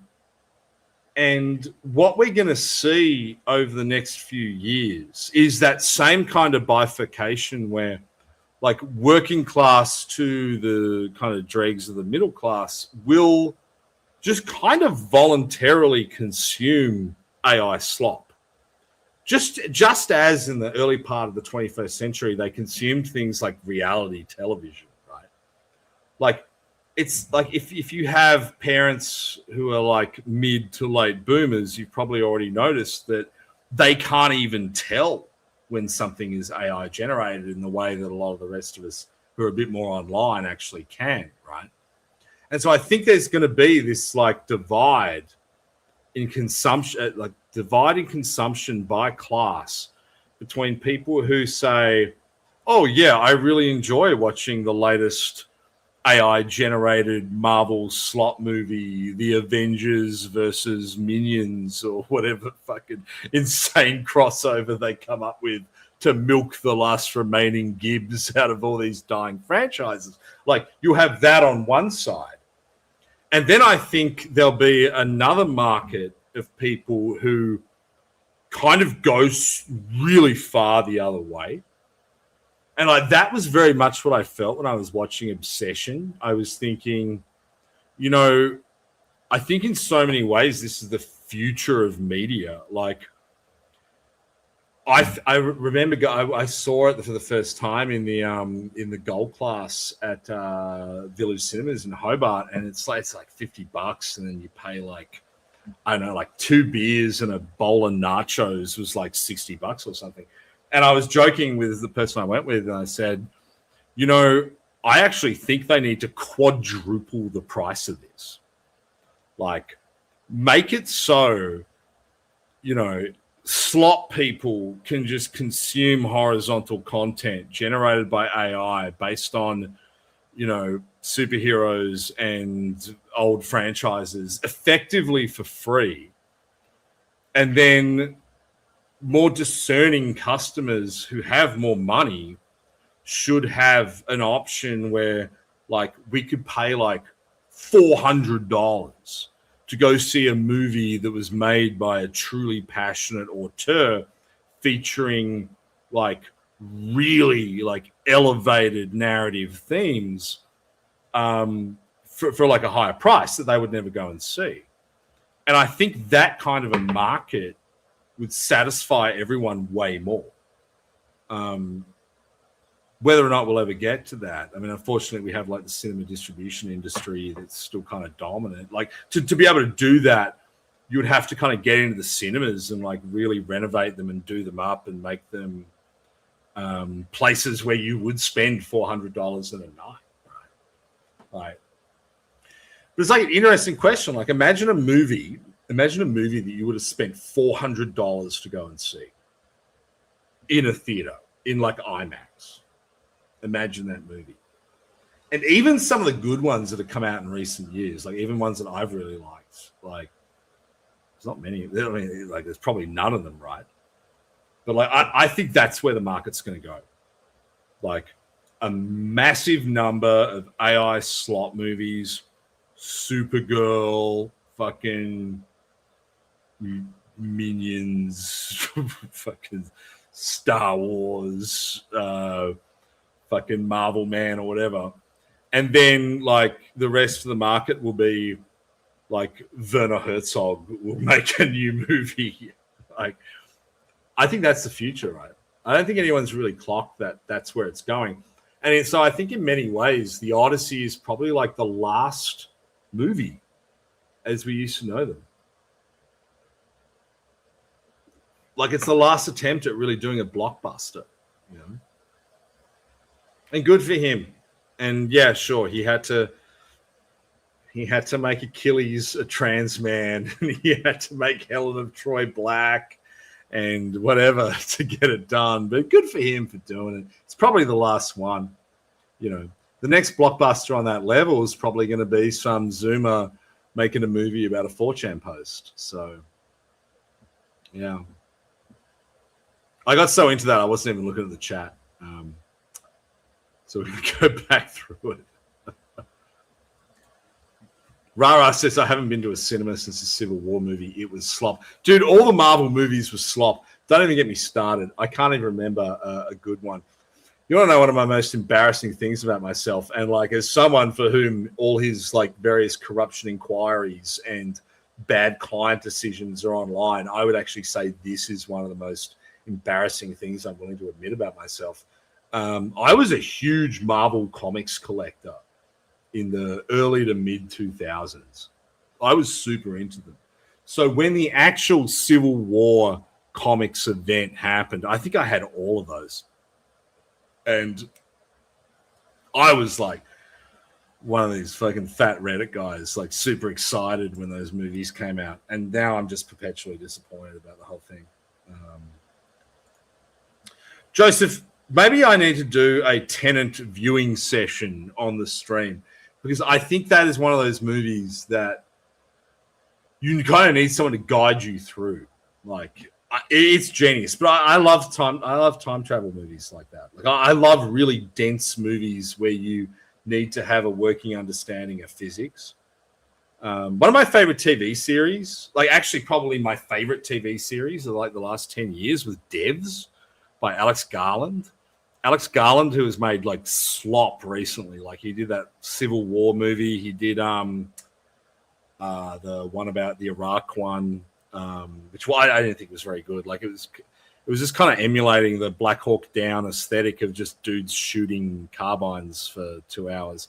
But he did this TV series called Devs, which was about a giant tech company that makes quantum computers in like the near future, and they're kind of like Elon Musk-ish founder who becomes obsessed with building a computer that would allow him to look back in time so he can see his dead daughter.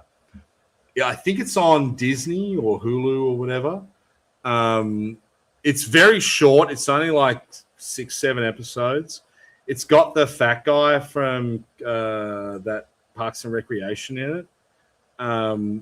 It's a work of sublime genius. One of my favorite TV shows of all time. Like, yeah. Who else we got in the chat? Yeah, I mean, dude, some of the AI music's actually pretty good, right? Mind you, I saw a study recently that said AI music it can't produce like frisson in people. They've done studies where like they try to make like epic AI music, and then like a normal human will do it, and everyone can tell the difference because it just doesn't get that tingle up your spine somehow. AI can't actually achieve that. But while Colonial Girl says John's ultimate date night. Yeah, I mean, I like going to the movies with girls because you don't have to talk to them. I went on a date with a girl recently who is probably watching this, but I'm going to just tell the story anyway. That we ended up talking about Twin Peaks. I think because she'd seen the stream background, she was like, "Oh yeah, I'm super into Twin Peaks."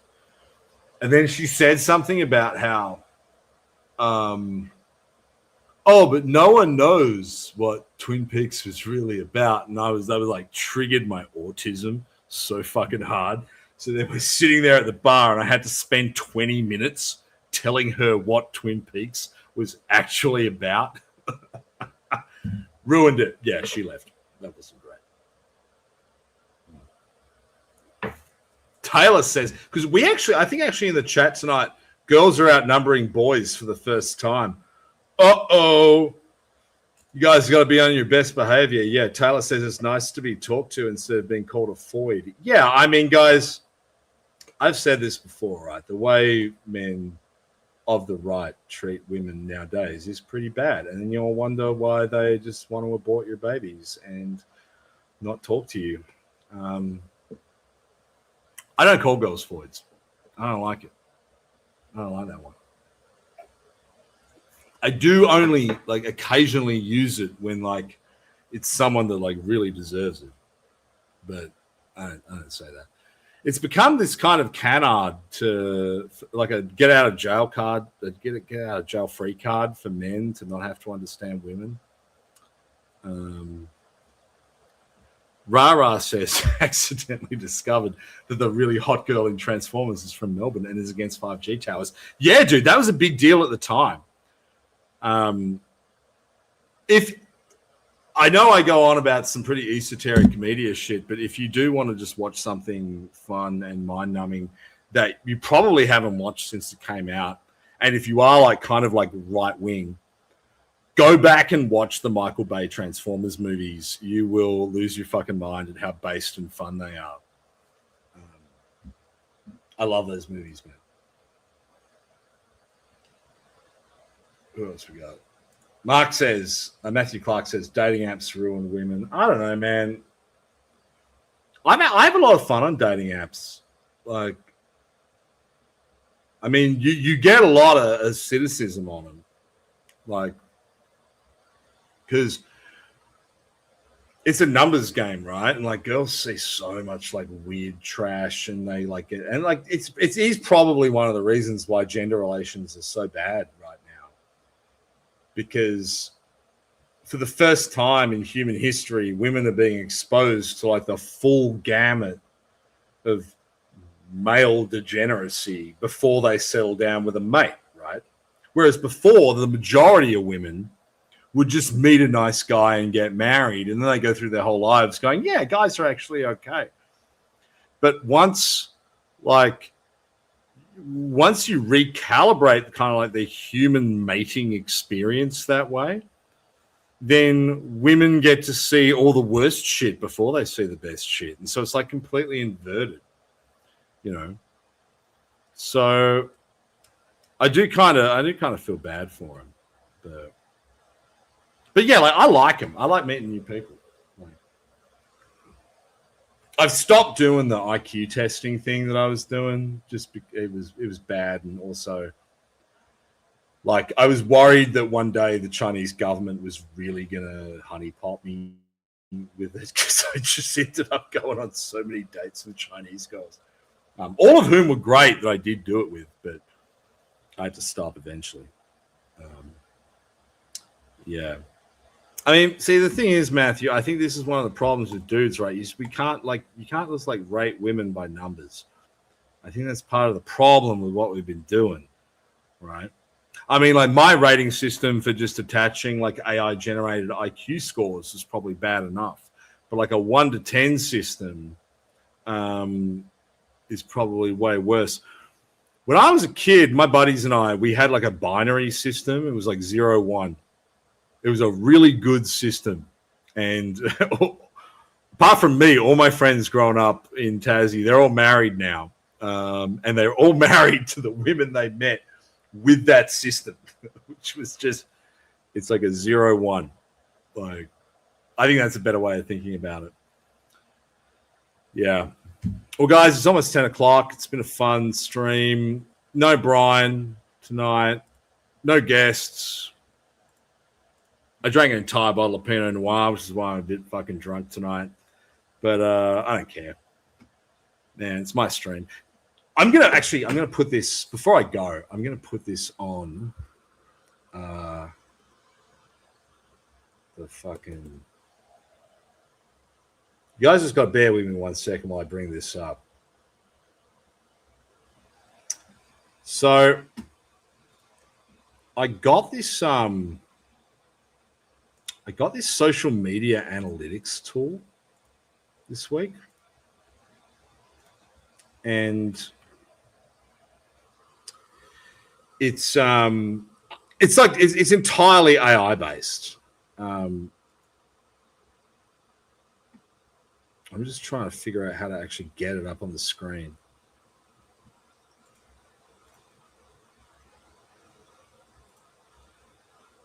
Manage extensions. Hold up. You guys are going to get a kick out of this when you see it. History. It's actually like weirdly expensive as well for what it is, but I'm so vain that I paid for it anyway. Here it is. It's called Favicon. You probably saw it. I think Mark DiStefano posted it. All right, I'm going to put it up. I'm going to share the screen.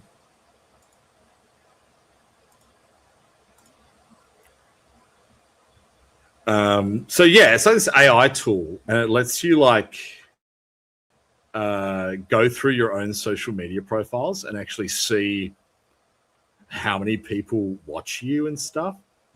So here we go. I'm going to bring it up.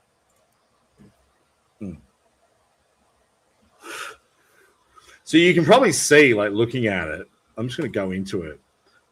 All the text is AI generated. This is my favorite one they've got. I don't know if the Zoom works, but they said content style. My brand safety is very unsafe. My positivity is harsh. But you should see the rankings on this shit, guys. Actually, I obviously exaggerate when I say that we're the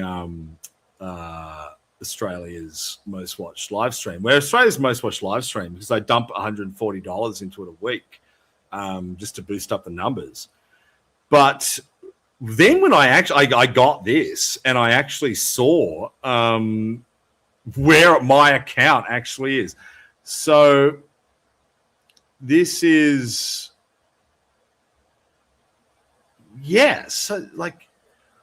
where we can actually see where the actual creators. Here we go.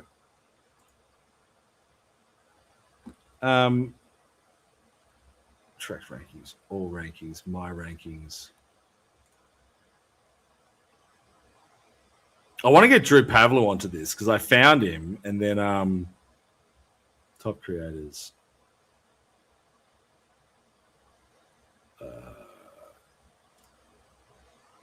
So if we go in here to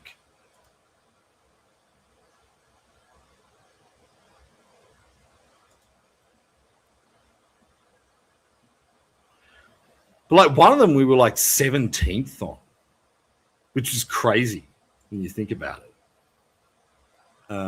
Creator network, audience, posts. So you go X. Worldwide, we just go to Australia. All genders, because we're inclusive.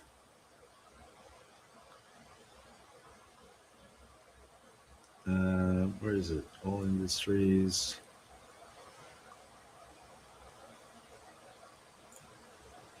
Where is it? I had it before. My rankings, politics, news. Here we go.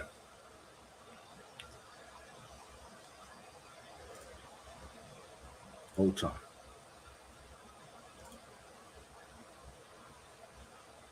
This was we were 17th on here earlier.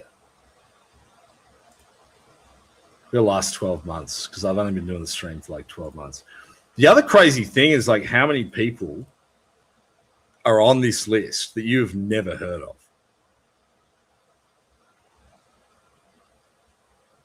So you've got the big dogs on top creators. Sabi, Kazmi, Anthony Albanese, etc. Rising stars. My rankings. Here we go. View ranking. We've got to make it go to just Australia.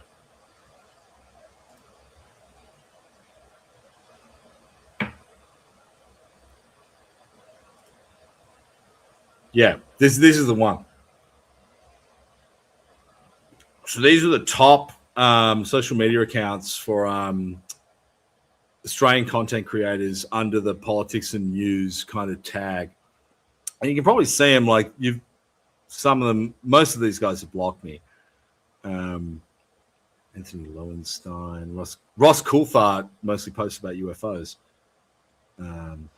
Zoe Cabina, Mark DiStefano. Oh, look, there I am. John McGowan, 48th. How cool is that? Look at, and this is the main reason I wanted to show this one off. because Angus Taylor's right there. Yep, Angus Taylor, Craig Kelly, me, Gray Connolly, whoever Restore Australia is, who I seems pretty cool. Yeah. The main thing I'm trying to do, and I'm actually going to start an Instagram account just so I can do it, is I want to get above Topher Field. Like, I don't even care about Jim Chalmers or Jason Clare, or also, who is this woman? Shiannon Corcoran. Like, anyone ever heard of her? Anti-Feminism Australia. Like, Nathan Livingston, never heard of him. Avi Yemeni, I hear he's a big deal in Israel. Someone with a completely Chinese name. He's an AFL guy. John Anderson, Monique Ryan, Anthony Kalouf, who does, he's one of our guys. But yeah, another Chinese guy. But yeah, this is the ranking. So we're not doing that badly, right? And obviously Anthony Albanese at number 1. Like, I was so pumped when I saw that. I was like, fuck. We're actually doing okay, guys. Like, I thought like I was just like pumping the money in just for vanity purposes. But then when I saw that, I thought, shit. Like, this is pretty good fucking numbers, right? There's one, if I like narrowed it down, there is one where we go even higher. But I go to my rankings. Political commentary on this one when it loads. I think we're like real high on this. Yeah, so we're actually like number 1 there. But if we go to creators, posts.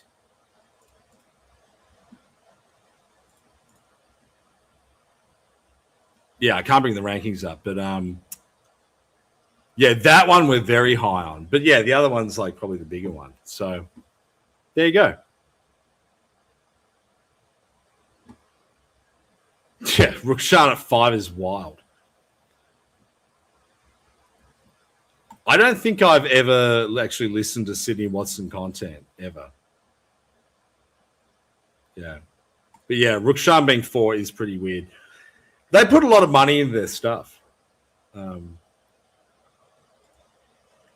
Fuck you, Zoom. I am basically a boomer. I'm Gen X. Like, when I had a computer as a kid, it was like the size of your car. Now I have to work this laptop. Anyway, guys, it's after 10. I'm checking out. It's the end of the stream. Thank you all for tuning in. It's been fun, as always. I hope you enjoyed it. I will be back next Tuesday. And in the meantime, stay conscious.